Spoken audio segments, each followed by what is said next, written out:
నమస్తే అండి. Welcome back to new updates 9. AP రాష్ట్ర వ్యాప్తంగా కొత్త రేషన్ కార్డు కోసం ఎదురుచూసే వారికి కూటమి ప్రభుత్వం ఒక శుభవార్త అయితే తీసుకొచ్చిందండి.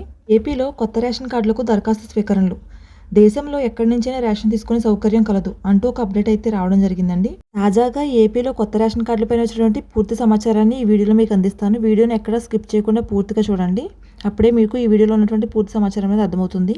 రాష్ట్రంలో కొత్త రేషన్ కార్డుల జారీకి ఏపీ ప్రభుత్వం సిద్ధమైంది. మే 7 నుంచి కొత్త రేషన్ కార్డుల కోసం దరఖాస్తు స్వీకరిస్తామని పౌర సరఫరాల శాఖ మంత్రి నాదెండ్ల మనోహర్ తెలిపారు. కొత్త రేషన్ కార్డులు, రేషన్ కార్డు విభజన, కొత్త సభ్యుల చేరిక, అడ్రస్ మార్పులకు అవకాశం కల్పిస్తున్నట్లు చెప్పారు. క్యూఆర్ కోడ్తో కూడిన స్మార్ట్ రేషన్ కార్డులను జారీ చేస్తున్నామని, దీని ద్వారా రేషన్ వివరాలు తెలుసుకోవచ్చని మంత్రి చెప్పారు. దేశంలో ఎక్కడైనా రేషన్ తీసుకునే వెసులుబాటు ఉంటుందని నాదెండ్ల మనోహర్ గారు పేర్కొన్నారు. మరోవైపు ఇప్పటికే రేషన్ కార్డుల్లో మార్పుల కోసం 3.28 లక్షల దరఖాస్తులు వచ్చాయని మంత్రి నాదెండ్ల మనోహర్ తెలిపారు. కొత్త రేషన్ కార్డుల కోసం నెల రోజుల పాటు దరఖాస్తు స్వీకరిస్తామని మంత్రి వివరించారు. వాట్సాప్ గవర్నెన్స్ ద్వారా మే నెల 12 నుంచి దరఖాస్తు స్వీకరిస్తామని వెల్లడించారు. గ్రామ, వార్డు సచివాలయాల్లోనూ వివరాలు తీసుకోవచ్చని వివరించారు.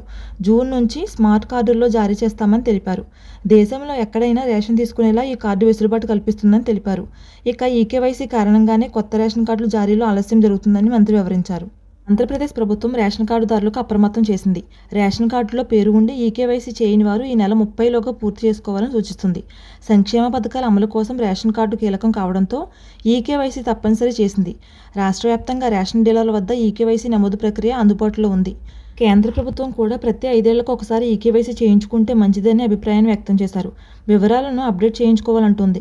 రేషన్ కార్డులో చిన్నపిల్లల పేర్లు చేర్చడంతో పాటుగా చనిపోయిన వారి పేర్లను తొలగించడంలో కూడా ఈకేవైసీ చాలా కీలకమని చెప్పాలి. అలాగే సంక్షేమ పథకాలకు అర్హులు గుర్తించేందుకు కూడా ఉపయోగపడుతుంది. రాష్ట్ర వ్యాప్తంగా ఈకేవైసీ పెండింగ్ ఉన్న వారి జాబితా ఇప్పటికే రేషన్ డీలర్ దగ్గర ఉండగా వారి దగ్గరే ఈకేవైసీ వివరాలు నమోదు చేస్తున్నారు. అడ్రస్ మారిపోయిన వారి పేర్లు పెండింగ్లో ఉండగా వీరు ఆన్లైన్లోనే ఈకేవైసీ స్టేటస్ తెలుసుకోవచ్చని చెబుతున్నారు.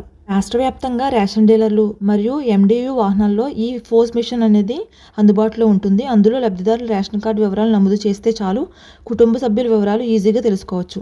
ఒకవేళ ఫోజ్ మిషన్లో ఎర్ర రంగు బాక్సులో పేర్లు ఉంటే ఈకేవైసీ పెండింగ్లో ఉన్నట్లు గుర్తించాలి. ఒకవేళ గ్రీన్ కలర్లో ఉంటే కనుక వారికి ఈకేవైసీ పూర్తయినట్లు లెక్క చేయాలి. 5 ఏళ్లలోపు వారికి మరియు 80 సంవత్సరాలు పైబడిన వారికి ఈకేవైసీ అవసరం లేదని, వీరికి ఈకేవైసీ లేకపోయినా కూడా రేషన్ వస్తుందని మంత్రి నాదెండ్ల మనోహర్ గారు వ్యక్తం చేశారు. మరోవైపు ఆంధ్రప్రదేశ్ రాష్ట్రంలో రేషన్ వ్యవస్థ మరింత ఆధునీకరించేందుకు ప్రభుత్వం కీలక నిర్ణయం తీసుకుంది. పౌర సరఫరాల శాఖ ఆధ్వర్యంలో కొత్త రేషన్ కార్డుల కోసం దరఖాస్తు స్వీకరణకు శ్రీకారం చుట్టింది. ఇప్పటి వరకు ఉన్న పాత కార్డుల్లో మార్పులు చేసుకోవాలనుకునే వారు, కొత్త రేషన్ కార్డు కోసం ఎదురుచూసే వారికి ఇది ఒక మంచి అవకాశం అని వెల్లడించింది.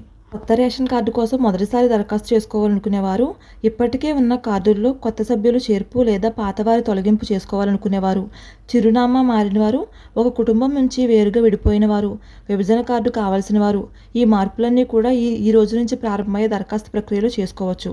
దరఖాస్తుకు 1 నెల గడువు మాత్రమే ఇచ్చినట్లు నాదెండ్ల మనోహర్ గారు వెల్లడించారు. ఈసారి ప్రభుత్వం సాంప్రదాయ రేషన్ కార్డులకు ముగింపు పలికింది. అందరికీ క్యూఆర్ కోడ్తో కూడిన స్మార్ట్ రేషన్ కార్డులు జారీ చేయనుంది. ఈ స్మార్ట్ కార్డుల్లో కుటుంబ సభ్యుల పేర్లు స్పష్టంగా ముద్రించబడతాయి. కార్డుపై ఉన్న క్యూఆర్ కోడ్ను స్కాన్ చేస్తే గత 6 నెలలుగా తీసుకున్న రేషన్ వివరాలు కనిపిస్తాయి. దేశంలో ఎక్కడైనా రేషన్ తీసుకునే వీలును కల్పించేలా వ్యవస్థను రూపొందించబడింది. ఇది రాష్ట్ర వ్యాప్తంగా రేషన్ పంపిణీ వ్యవస్థకు డిజిటల్ ఆధారితంగా పారదర్శకంగా మార్చే దిశగా కీలక అడుగు అని చెప్పవచ్చు. పౌర సరఫరాల శాఖ మంత్రి తెలిపిన వివరాల ప్రకారం ఈ స్మార్ట్ రేషన్ కార్డులు జూన్ నెల నుంచి పంపిణీ చేస్తున్నామని వెల్లడించారు. మొత్తం రాష్ట్ర వ్యాప్తంగా 4.24 కోట్ల మందికి ఈ కార్డులు అందించేందుకు రాష్ట్ర ప్రభుత్వం రూపొందించిందని, దీనివల్ల రేషన్ సరుకుల పంపిణీ మరింత వేగంగా మరియు ఖచ్చితంగా అలాగే సులభంగా జరుగుతుందని అధికారులు భావిస్తున్నారు. జూన్ నుంచి ఇవ్వబోయే కొత్త రేషన్ కార్డుల్లో ఇచ్చినటువంటి రేషన్తో పాటు అదనంగా రాగులను కూడా పంపిణీ చేయనున్నామని మంత్రి నాదెండ్ల గారు ప్రకటించారు. ఇదే సందర్భంలో మంత్రి నాదెండ్ల మనోహర్ మరో స్పష్టత ఇచ్చారు. ఇప్పటికే ఈకేవైసీ ప్రక్రియ పూర్తి చేసుకున్న కుటుంబాలకు తిరిగి దరఖాస్తు చేయాల్సిన అవసరం లేదని తెలిపారు. వారు ఏమీ చేయకుండానే వారికి వివరాల ఆధారంగా స్మార్ట్ కార్డులు తయారు చేసి ఆయా పంపిణీ కేంద్రాల్లో అందుబాటులో ఉంచుతామని చెప్పారు. ఈ వీడియో ద్వారా మీకు అందించినటువంటి ఇన్ఫర్మేషన్ అనేది మీకు యూస్ఫుల్ అనిపిస్తే తప్పకుండా మన ఛానల్ని సబ్స్క్రైబ్ చేసుకోండి. అలాగే మీ ఫ్రెండ్స్ అండ్ ఫ్యామిలీకి వీడియోని షేర్ చేయండి. అలాగే వీడియోని లైక్ చేయండి. లైక్ చేయడం ద్వారా వీడియో అనేది కొంచెం ఎక్కువ మందికి రీచ్ అయ్యే అవకాశం ఉంటుంది. Thanks for watching.